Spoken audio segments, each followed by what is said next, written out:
us in the other room earlier, and Lucy asked me to do another talk. So I'm going to take a different tack. This time, you're going to have to do a little work. You'll probably do it. So I'm arguing that the social brain is running the show. And that if you pay, the more attention you pay to the requirements of the social brain, the more effective you'll be and the more fun you'll have. So you're probably sold on that.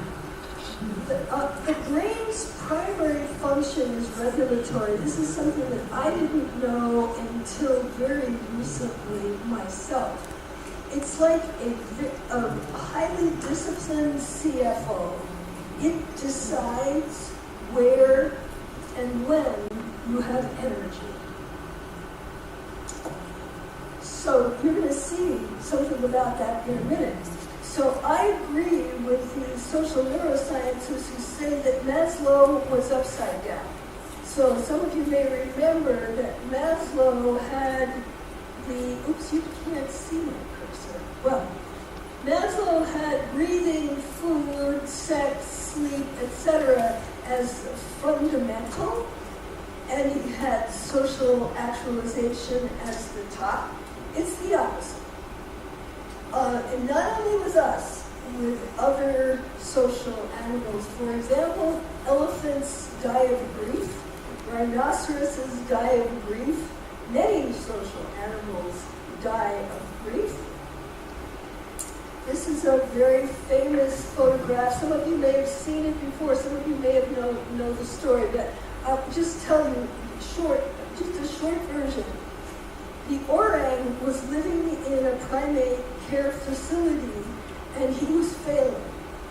He wouldn't eat, he wouldn't move, he was just depressed, and they were very worried that they were going to lose him.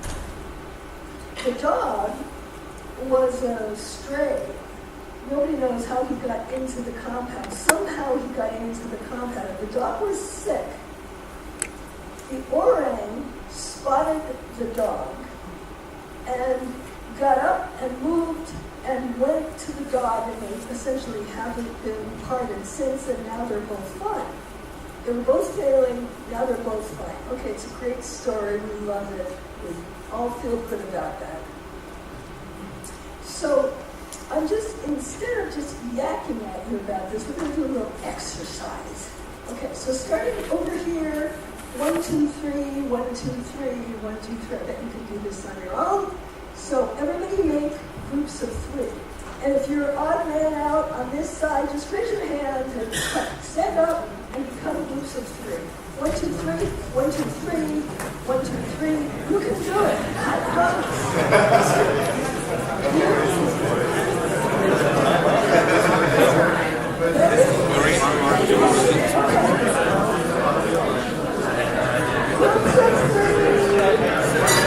Sorry, you want to do that or?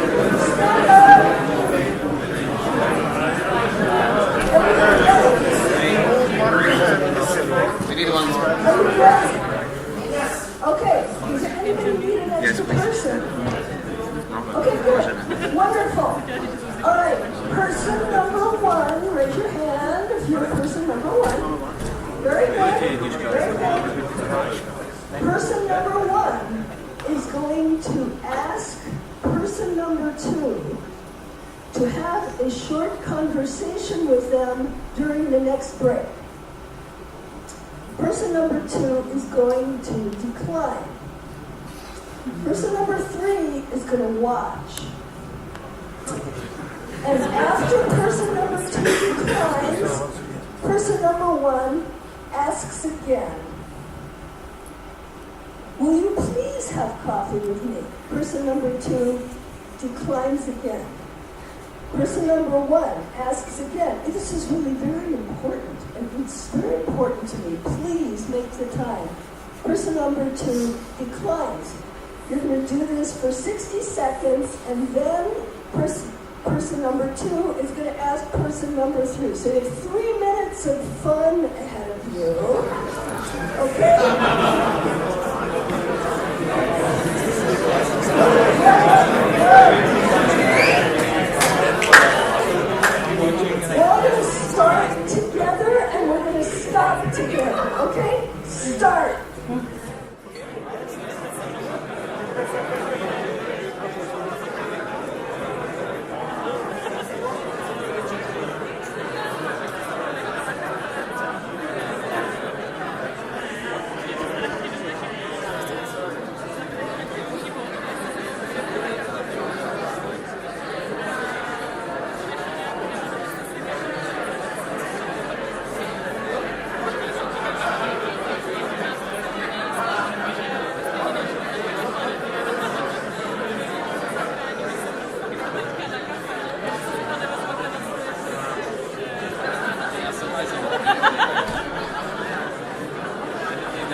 up the sound. There's probably 3 techies in this room who do know how, but I don't know how. He says, turn up the sound. Okay, so those were brain chemicals messing with you. They were messing with you. You knew perfectly well it was an exercise. You knew perfectly well that you were not in any way in danger, going to get in any kind of trouble. Nothing was at risk. But your brain was firing away with its social drugs. And they are drugs. They are drugs, and they control you. So not only they control you, they control everybody around you. So, I'm going to tell you that I believe that all value is based in vulnerability. All value exchanges are created out of vulnerability. And that all of commerce and all of society evolved over about 300,000 generations, figuring out ways to use each other to be a little less vulnerable.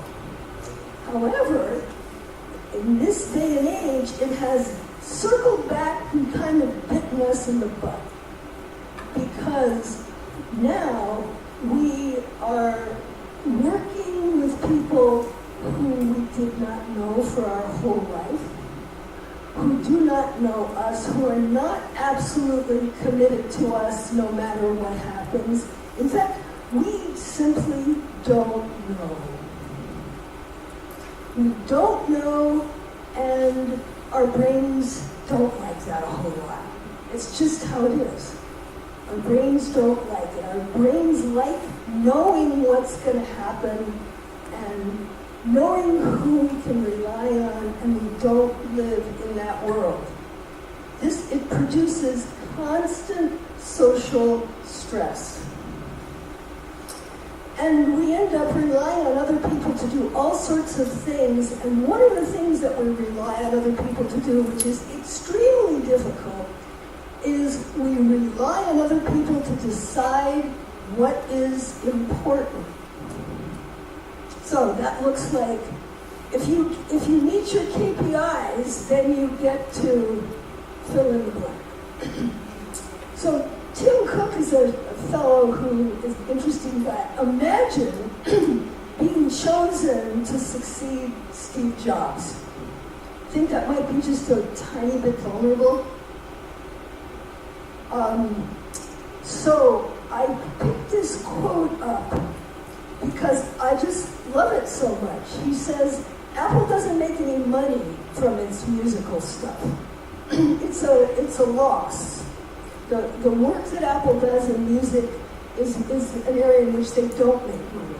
But they keep working, as he calls it, ungodly hours, because they believe that the quality of sound is so important to making people's lives better, that even though they don't make money from it, they keep doing it because he says it's important, and he gets to decide.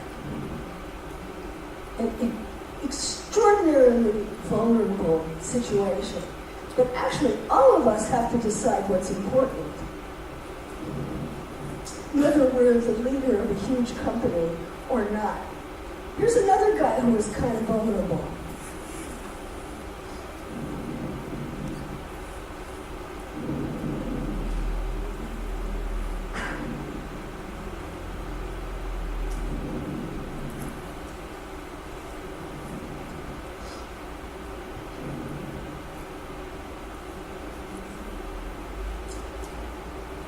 Brene Brown,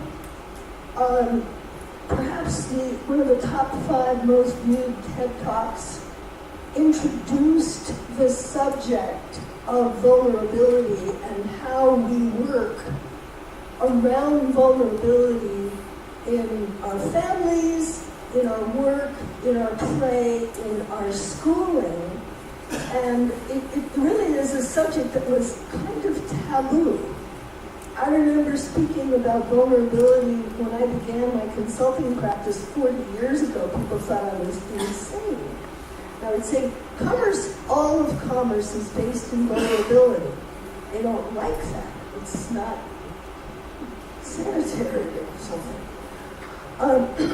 So here's where we say in the U.S. the shit hits the fan. This is really where it comes down to, are you going to be able to function or not? The brain is split kind of like a peach. So, and down the middle is this very fat, this kind of fat band of nerves.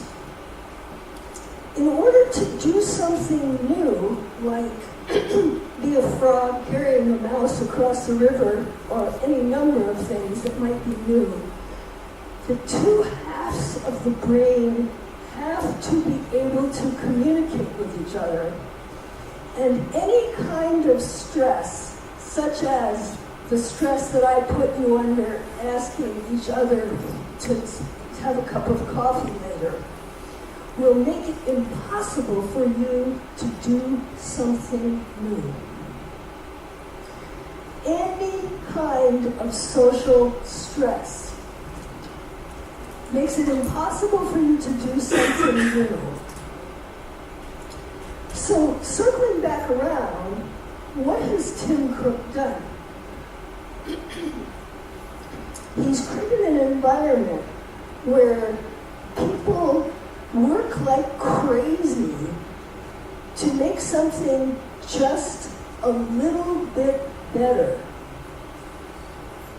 They have to have no stress in their brain to do that. He has to have created a situation where everything that everybody says is included in the wealth of the whole. And that is what makes for the kind of environment where the two halves of your brain can talk to each other. Here's another way of looking at it. These are metaphors, of course.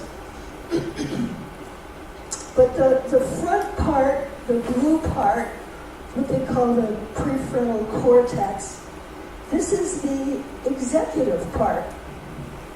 You've all heard of an amygdala hijack. The amygdala is actually down, let's see.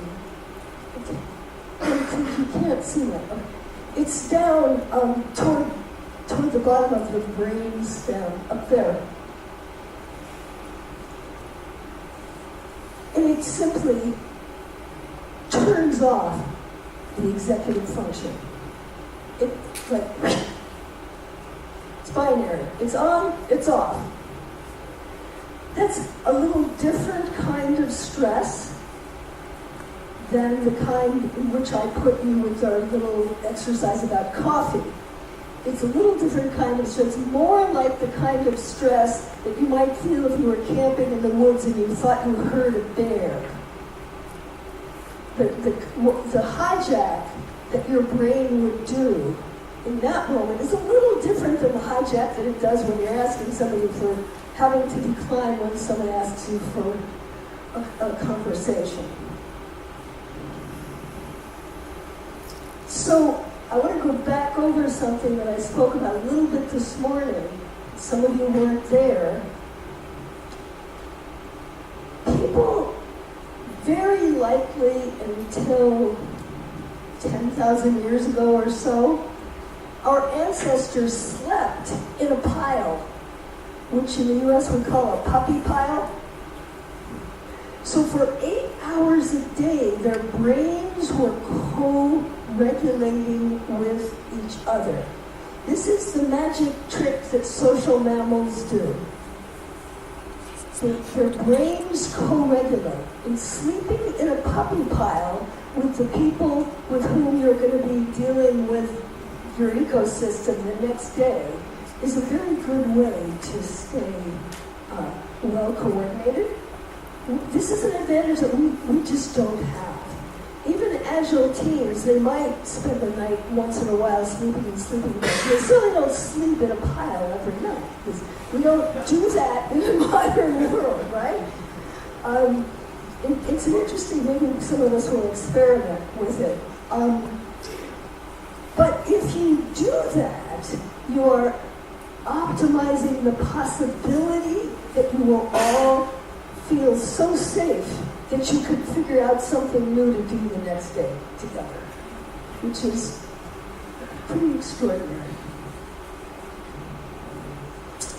So you know that societies have attempted any number of forms of certainty. A number of you have experienced it. I certainly did when I was a child. I was, told that you do this, you don't do that, this is right, that's wrong, and so forth, and there are straight lines between things, and most of us don't live in a world where we take that sort of thing seriously, but your parents probably did, and if not your parents, your grandparents.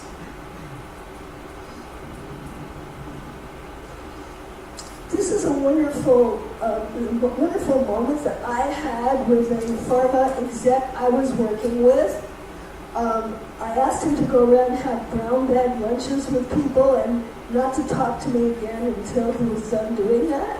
And he came back and I swear, I don't want you to tell anybody that I said this. You gotta promise me you're not gonna tell anybody that I said this. All the best teams have single mothers on them. He said, can you help me understand that? I mean, he just thought he was doing a terrible thing. He was speaking to me about it. I love this guy, a wonderful human being. But he was raised as an actually Irish Catholic, and single mothers were just, that wasn't anything you said in polite society, much less thought they were an ingredient of a top-performing team. What happened with the single mothers, I'm sure you all understand, is that the team all cooperated with each other so that the single mothers could leave on time to pick up their kids. And that additional demand on the team increased the emotional importance of their cooperation. It's that simple. Okay, so co-regulation, powerful stuff. These are two, some of you saw some other photographs this morning. Animals co-regulate. And we're just beginning to understand this. Supposedly frogs don't do that. Many of you saw my photograph of a frog carrying a mouse across a river during a flood. Well, okay, I guess I don't know what I'm talking about because frogs, as far as I know, aren't mammals. And here we are. But this sort of thing is very common, this cross-species co-regulation. And even looking at it, I can see on your faces that, yes, you're one of those too. You're a social critter too. Okay, so here's my operationalizing slide. This is just from my practice. You've heard a lot from other people, and you will hear more as the conference goes on, that you can prefer inclusion. You can simply decide that the people around you will feel included. You can build skills. I work with Judith Glazer, whose book I recommended on conversational intelligence. You can train yourself. I've been in a room with the Dalai Lama with 10,000 other people, where every single one of us felt that we were personally included by him. Yeah, I'm not quite that skillful yet. Working on it. Tim Cook's clear core promise that if you're doing something that you think might make people's lives better, tomorrow you're doing the right thing. It's amazing. You can brand your own rituals, you can bring in games, all sorts of different games to keep people moving and changing. You can get people to not multitask. You can criminalize multitasking in your around you. You can breathe slower, and if you breathe slower, the people around you will breathe slower. Magic stuff.